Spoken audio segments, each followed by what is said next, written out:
तुम्हाला मी एकच सांगतो,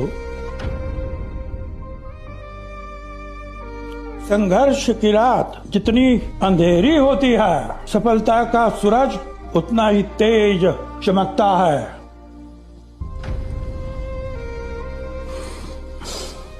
सवाल जहर का नहीं था, वो तो मैं पी गया।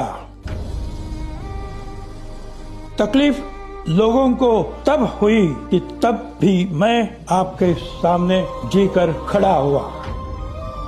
मला अपेक्षा आहे, जेवढे प्रेम मला तुम्ही दिले तेवढेच प्रेम आपल्या महायुतीच्या उमेदवारांना द्या। राजाभाऊ लोणारी यांच्याबरोबरच घड्याळाच्या निशाणीवर असलेले राष्ट्रवादीचे सर्व उमेदवार, कमळाच्या निशाणीवर उभे असलेले सर्व उमेदवारांना आपण भरघोस मतांनी विजय करावे अशी मला खात्री आहे।